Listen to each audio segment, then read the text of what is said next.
Hello, guys, and welcome back to Legal Age After College. Today, we are going to continue with the second part of our series that is 100 important banking terms for IBPS SO prelims examination. ठीक है, तो पहले video में हमने term number 1 से लेके 50 तक cover किया था. If you have not watch that video, please go and watch that video. उसके बाद आप इस वीडियो को भी कंटिन्यू कर सकते हो. वैसे इसे भी पहले देखना है तो आप अच्छे से देख सकते हो, बिकॉज जो है कंटिन्यूएशन में नहीं है एंड यहाँ से भी आपको कॉन्सेप्ट समझ आ जाएंगे, राइट? तो आज की वीडियो में हम 25 और टर्म्स कवर करने वाले हैं and for the rest of the 25 terms we are going to have a third part. Okay, so stay tuned for that. Okay, without further ado हम स्टार्ट करते हैं यहाँ पर अपने टर्म्स को. तो सबसे पहले जो है हम डील करते हैं लेटर ऑफ क्रेडिट से. ठीक है, अब लेटर ऑफ क्रेडिट क्या होता है? बेसिकली बैंक ना एक अंडरटेकिंग देता है. ठीक है, वो अंडरटेकिंग देता है कि वो सेलर, ठीक है, कि वो पे कर देगा सेलर को on behalf of a buyer if specified conditions are fulfilled, right? तो लेटर ऑफ क्रेडिट बेसिकली क्या होता है? आपको एक बैंक जो है वो एक सेलर को अंडरटेकिंग देता है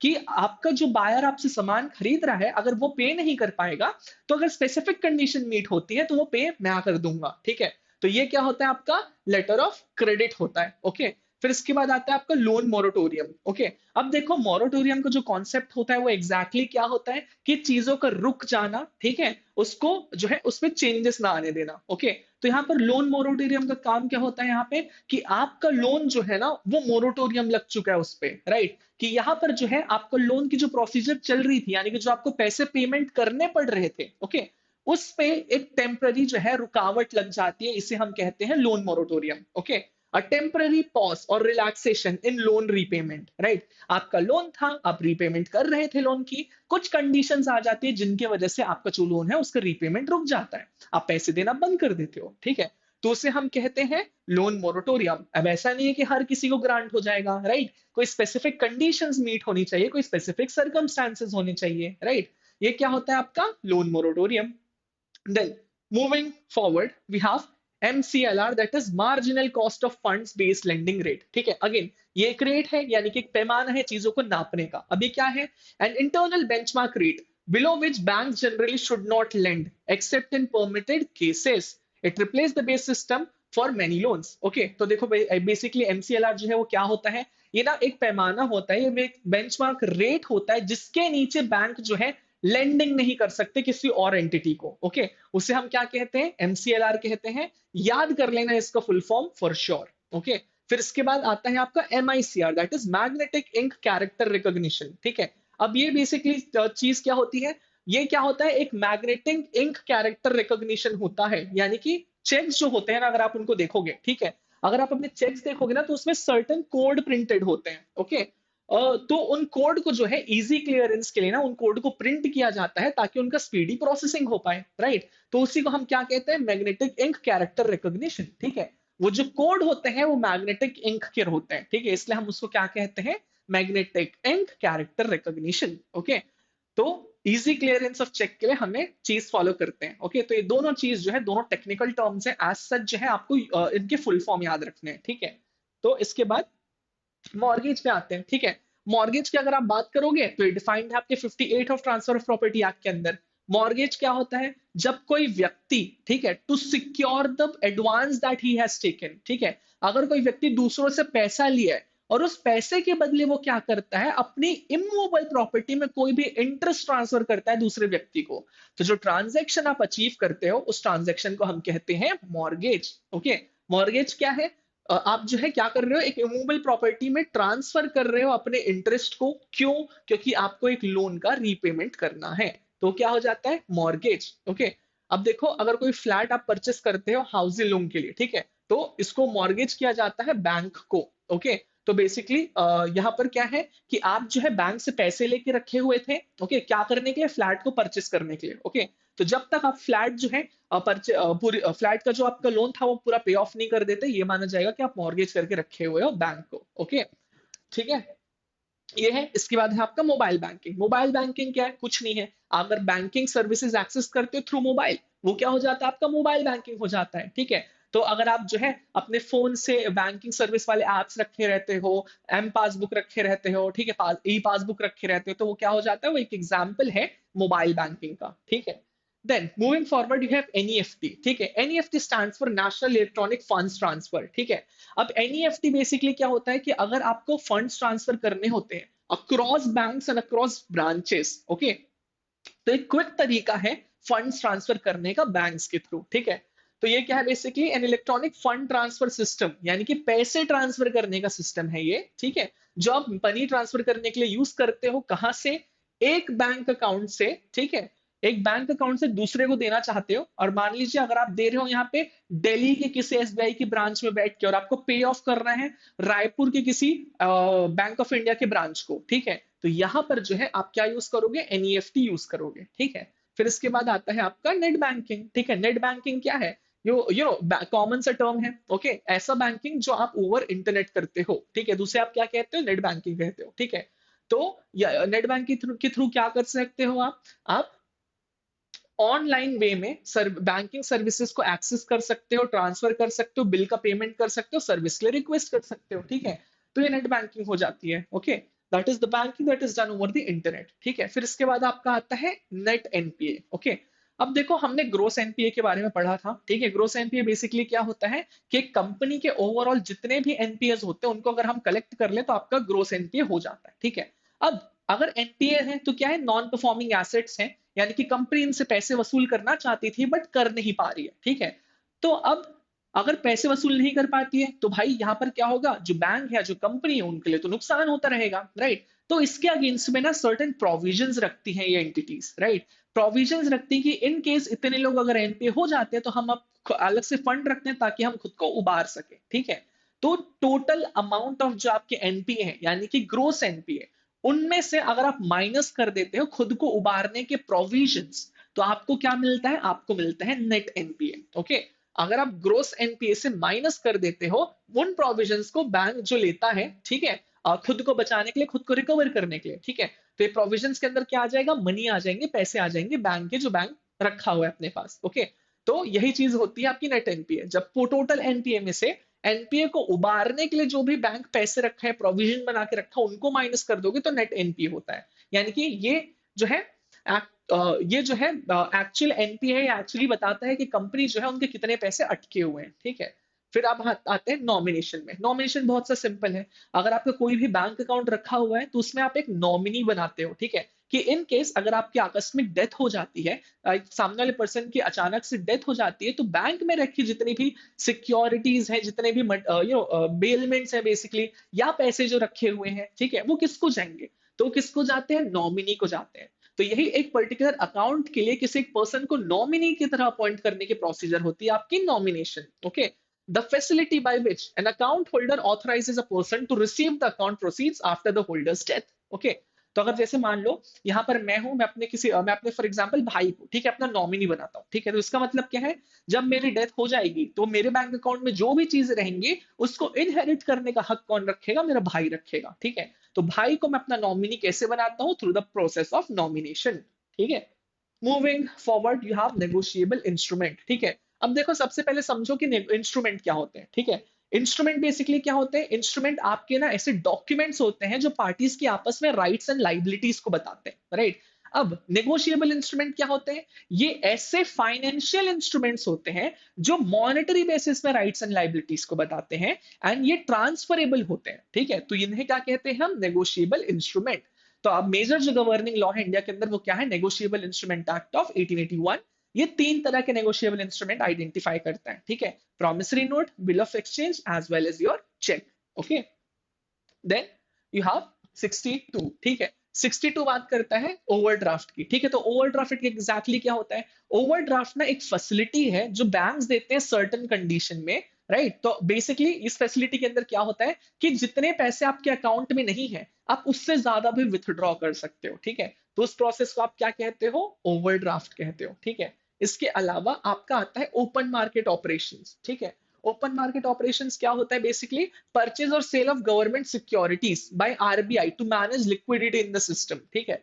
जब आरबीआई जो है गवर्नमेंट की सिक्योरिटीज को परचेस करता है, ठीक है, तो उसे क्या कहते हैं, ओपन मार्केट ऑपरेशंस कहते हैं यहाँ पे, ओके। और क्यों करता है, ताकि सिस्टम में लिक्विडिटी बनी रहे, ओके। तो उसको क्या कहेंगे हम, open market operations, okay. Then moving forward you have outstanding balance. Outstanding balance क्या होता है, बेसिकली एक पर्सन जो है वो दूसरे पर्सन से लोन लेके रखा है, यहाँ पर बैंक की बात कर रहे हैं हम, तो एक पर्सन जो है वो बैंक से लोन लेके रखा हुआ है, राइट। एंड बैंक से वो जितना लोन लिया हुआ है ना, ओके, उसमें से एक सर्टेन अमाउंट अभी तक वापस नहीं कर पाया, तो जितना अमाउंट वापस देना बचा है ना किसी भी लोन में या क्रेडिट में, उतने अमाउंट को हम क्या कहेंगे कि वो अमाउंट आउटस्टैंडिंग है, okay. Then you have ombudsman, ठीक है। ओम्बड्समैन अगर मैं बात करूं हिंदी में तो इसे हम कहते हैं लोकपाल, ठीक है।